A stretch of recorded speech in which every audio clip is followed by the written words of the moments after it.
Did you die in your sleep last night? If not, then it proves you were able to do at least some fasting. It's not always easy to fast, and in the beginning it can be quite difficult. You might feel weak or uncomfortable or hangry, but so long as you don't feel dizzy and you keep your fast to a reasonable length, you probably don't have anything at all to worry about. Did you die? I got shot. But did you die? Shot.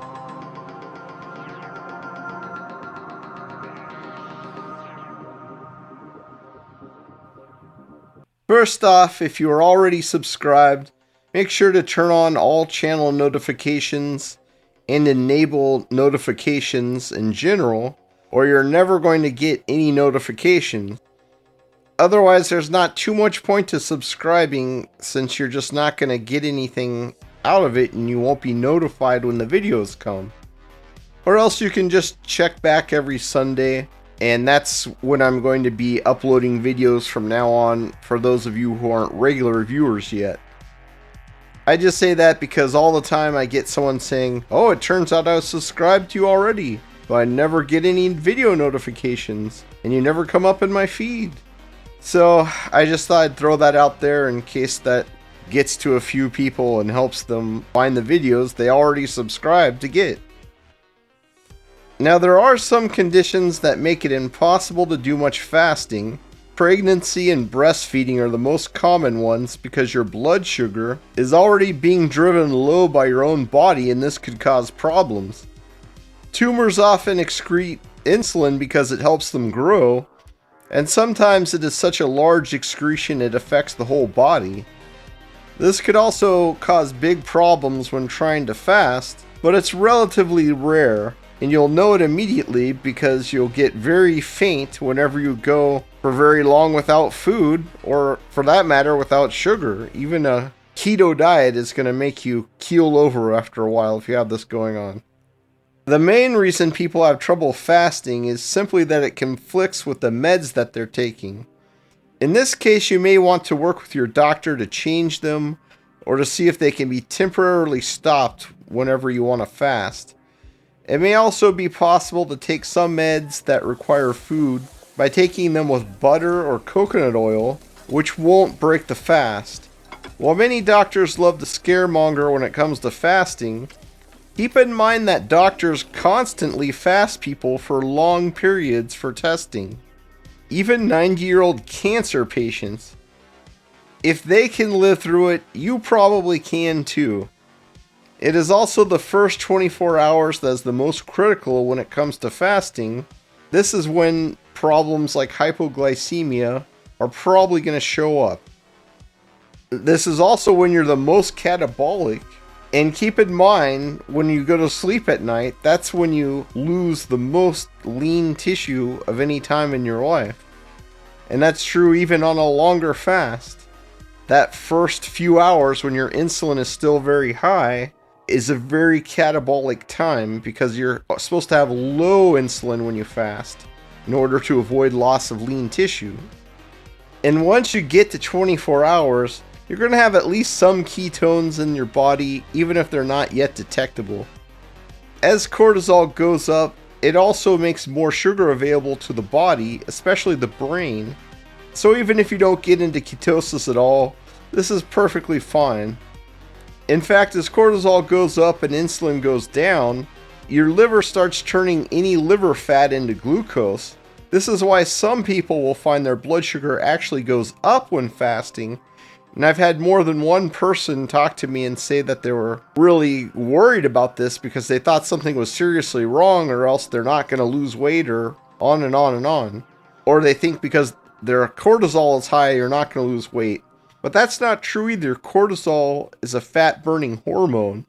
When you're fasted, anyway. The rest of the time, it's a catabolic hormone. So just keep in mind that cortisol can be bad sometimes, but it can also be good in the right circumstance. And you may not think you have a fatty liver, but most people today do. Your doctor will likely even tell you you don't have a fatty liver, because medical tests are always a comparison to the baseline average, and the average person today has a pretty fatty liver.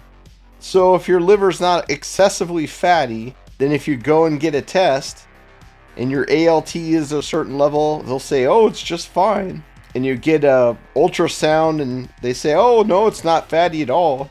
It just means you're not fatty compared to the last guy that came in that was your age bracket. Dr. Spaceman.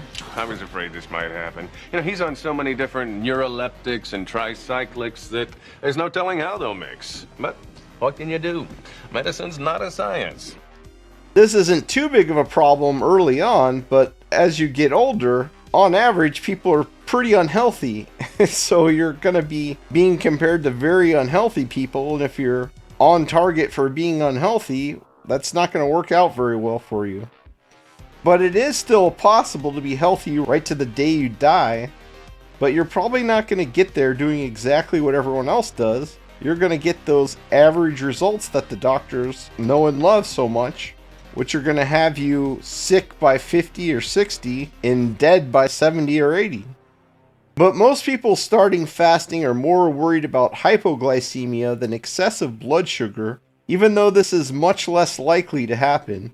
If you didn't die in your sleep, your blood sugar is not currently dropping, then why do you think it's suddenly going to drop later in the day? The longer you go on without eating, the higher your cortisol goes, and this boosts your blood sugar levels and it makes your cells reject glucose to save it for the brain, and this should stabilize your blood sugar.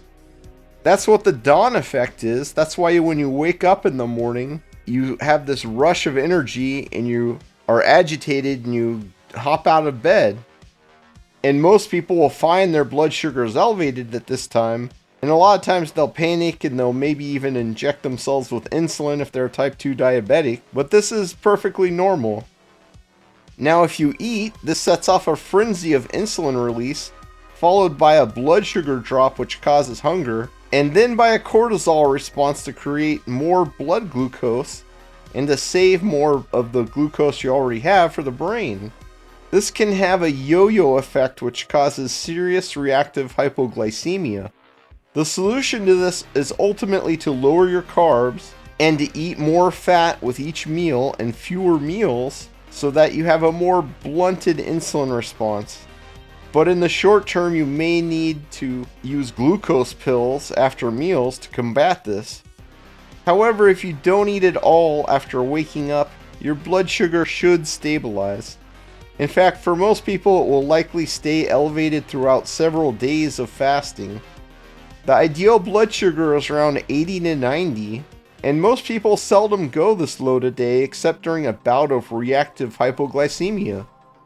Now, a lot of times people think they're going hypoglycemic, but they really aren't.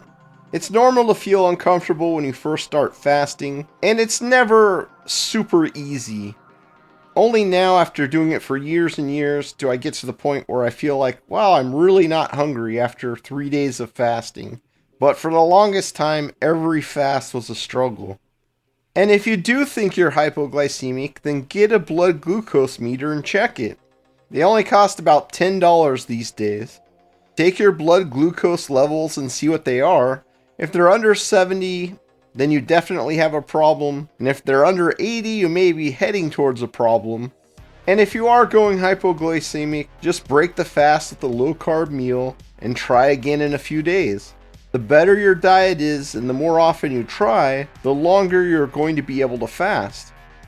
Another issue some people have is for those who are insulin insufficient. This is where the much dreaded ketoacidosis can come into play. If you take insulin, then this could be an issue for you, but for many type 2 diabetics, the insulin is not really needed while fasting and only after meals. Typically, once they reduce carbs and start fasting a bit, they can go off their meds, but keep your doctor involved with this process. There are even type 1 diabetics who fast, but if you think these issues may come into play, then you should limit your fasting time and get a blood ketone meter, and only proceed with greatest caution and under medical supervision. Ketoacidosis is caused by lack of energy in the bloodstream. You have plenty of glucose in the body, but not enough insulin to make use of it, so the liver compensates by shooting out large amounts of ketones. Normally, ketosis is very healthy for the body, but as with anything, you can have too much of a good thing. When you fast as a healthy person, your ketone levels will top out at about 8 to 10 after fasting for about a week, and the ketone strips seem to max out at about 5 or 6. You typically go up by about 1 unit per day that you fast, so after 3 days of fasting, a healthy person should have around 3. But you could have more or you could have less. If it's going up beyond those levels very quickly, then you might want to stop the fast. Ketones are slightly acidic, so if they go over about 10, you will actually start to make the blood itself more acidic. And as I've said in other videos, that's a very bad thing. When you have insulin insufficiency and start fasting for a long period, then this level can skyrocket to hundreds or even thousands and become life-threatening. Thankfully, careful ketone monitoring keep them from developing these issues. And if you don't think you're at risk of this, you probably aren't. You are almost certainly taking insulin already if this is the case. If you are healthy, don't worry about ketoacidosis. It is a possibility for some people, but only when they have insulin insufficiency. This is mostly thrown out as a scare tactic and is even used by some to claim the keto diet is unsafe. Ultimately, if you feel dizzy fasting, stop. This could be a sign of hypoglycemia or extremely low electrolytes, and it's better to just stop and recontinue some other time. If you have extreme nausea and vomiting, you should also stop. These are possible symptoms of ketoacidosis, though in most cases it's probably due to microbiome issues, and it's probably going to happen less and less the more often that you fast. If you do have these issues, just stop the fast and make sure to monitor both your blood sugar and ketones the next time you try to do a fast. And like I said, it's very common for people to think they're hypoglycemic when they aren't. If your blood sugar is over 80, then you are simply experiencing discomfort from insulin resistance or from electrolyte changes. Thankfully, the more often you fast, the lower your day-to-day insulin levels will be, and that means you will have fewer of these issues. For many people, exogenous ketones and MCT oil can help. This provides energy directly to the brain cells even when blood sugar is low, and even when they're extremely insulin resistant, because fat is not governed by insulin in the same way that glucose is.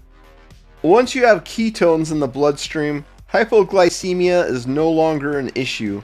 While most people believe that the body burns glucose as the only fuel source for creating ATP, this is actually not true. In fact, your body always uses more fat as fuel for the body, except during extreme exercise, in which case glucose is used because it burns much more quickly. Using carbs does not even require oxygen to produce ATP, as it can also produce energy via fermentation. So all extra energy use beyond the point you are breathing hard must come from sugar instead. This causes a lot of unpleasant byproducts, and is something you don't want to do for extended periods of time. The purpose of ketones is to function as fuel for the brain when blood sugar levels are low. When not in ketosis, the brain can only use sugar for fuel, and this creates a great deal of ROS, or reactive oxygen species. This is one of the main drivers of aging and cancer. These ROS combine with PUFAs like linoleic acid in cells and form malondialdehyde, a toxin that damages the genes of mitochondria and causes cells to become more and more damaged the more carbs they burn. When your brain is burning ketones strongly, even when your blood sugar goes extremely low, you will not have symptoms of hypoglycemia. After fasting a week or more, you may find your blood sugar grows very low, but you feel fine. This is perfectly safe, as long as you do not experience any symptoms such as dizziness or shaking hands, which may mean that you really are hypoglycemic. For those who may have issues with acidosis, remember this is something that tends to happen on longer fasts. Even type 1 diabetics can usually do at least some fasting if they keep close track of their blood glucose and their blood ketone levels. Long fasts of a week or more also tend to be where you might run into trouble with issues like refeeding syndrome. Refeeding syndrome is caused by losing electrolytes while fasting due to low insulin levels, combined with a sudden insulin spike from a high-carb meal. This pulls the electrolytes out of the blood into the cells so strongly that in the worst case it can cause a heart attack and even death. Thankfully, this is easily avoided by breaking your fast with a low-carb, relatively small meal with plenty of fat, then waiting a few hours before eating any larger meals. It's also best to avoid carbs as much as possible for the whole day you broke the fast. Not only can this lead to refeeding syndrome, but it's also very likely to lead to binging, and fasting has taught me very keenly what kind of an influence carbs have on hunger, because it's certainly a great issue when breaking a fast. What are you eating? It's a donut stuffed with M&Ms. That way when you finish the donut, you don't have to eat any M&Ms. Even better, you don't really need long fasts in the first place. Longer fasts can have their place, especially when you have a very serious problem, but keep in mind until your immune system is in good shape, you simply can't repair anything by fasting, because first your white blood cells have to be regenerated, and that takes at least a couple 72 to 96 hour fasts. For those recovering from a sickness, chemo, or cancer, several smaller fasts of 72 to 96 hours will have a much better effect than doing a very long 10-day or 20-day or 30-day fast will. The truth is, only your own immune system can repair any damage to the body. Whatever issue you may have, this is always the case, and this includes the damage of aging. I got someone today telling me that all I do is list mechanisms, but there are no RCTs, or as he amusingly put it, RCT meta-analysis data. First off, there's tons of long-term trials for fasting for various subjects, though it is admittedly hard to placebo control people when it comes to fasting because you're going to know that you're fasting. Ultimately though, there's just one real mechanism, your own immune system. We know it's the only way to heal anything, and we know how fasting helps it to do so. For example, to make T cells, you need stem cells to be released. This essentially stops by the time you are 30, unless you do a 72 plus hour fast. You also need a thymus that is not withered away, and since fasting releases growth hormone, we know from the Trimex trials that fasting can correct this over time. These T cells are vital for fighting cancer and for fighting unfamiliar pathogens. Fasting even works when the immune system itself is the problem. There are T cells called Treg cells that will find immune reactions that are causing damage to the body itself and modulate them. This is how fasting can help over time with autoimmune reactions, including allergies. Certain safe and effective medications are known to damage your white blood cells, and that includes your T cells. And you simply can't live without them, and you don't normally produce very many new ones once you're an adult. Their loss is the main reason that the elderly can suddenly be whisked away by a simple cough, and why they get disproportionate amounts of cancer. You definitely don't want to have unhealthy white blood cells, especially when it comes to T cells. And speaking of the meta-analysis thing, Meta-analysis, that actually isn't a part of the medication approval process. Meta-analyses look at many different studies, and they're often low-quality epidemiology. And as the old saying goes, garbage in, garbage out. Experimental results, especially long-term experimental results, are always going to be the most meaningful. And there's been experiments on fasting that have lasted for months and have always had very good results. Another thing that's important is replication, especially if the authors may be biased. This is something that never happens with medication trials today. All of them are done by the company marketing the drug, and no third-party ever checks to see if their work is actually valid. Unreplicated science from a biased source is no more trustworthy than paranormal research, no matter how elaborate the testing appears to be on the surface. Hey, don't open that! It's an alien planet! Is there air? You don't know!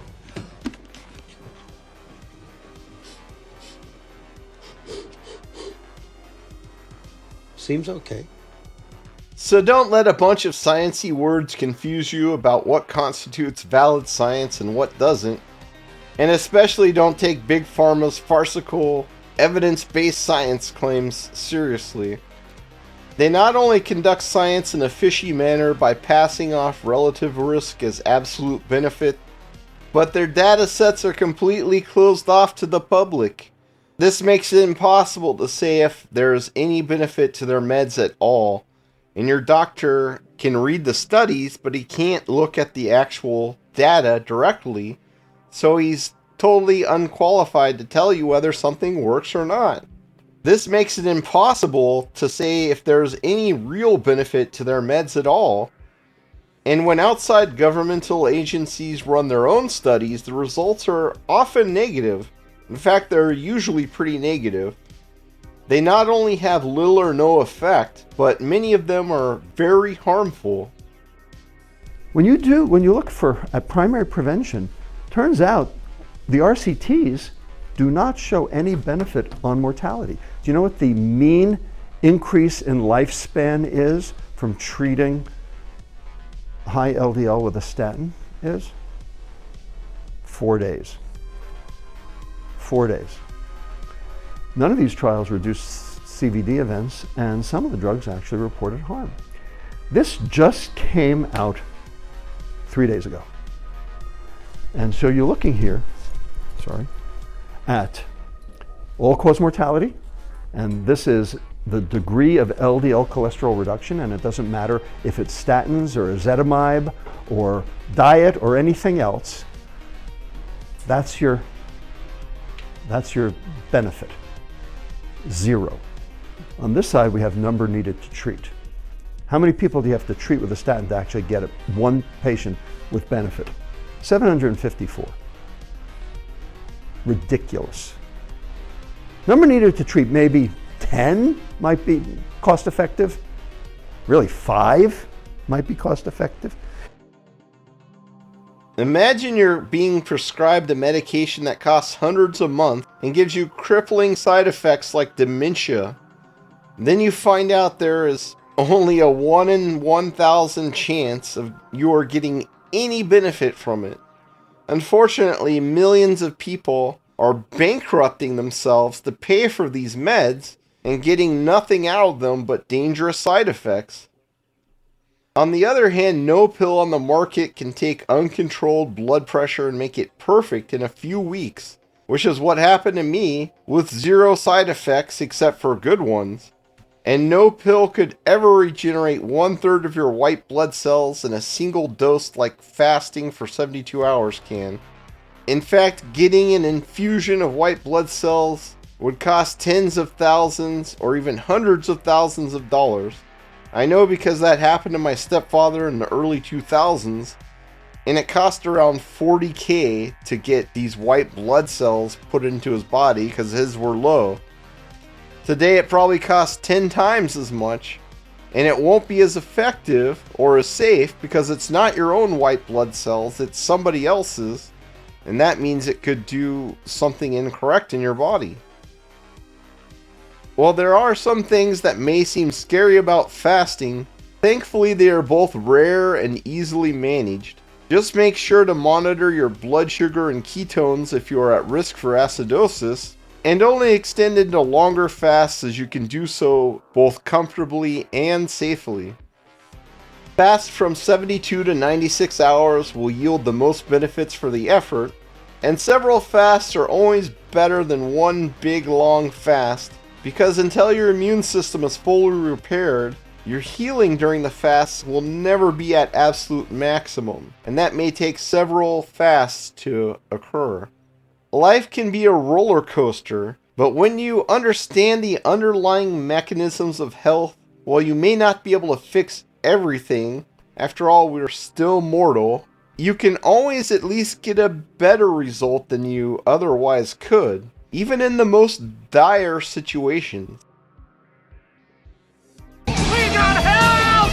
We got please God, oh please! God, oh please, the Lord, please, oh, please, God, Thank you, Lord.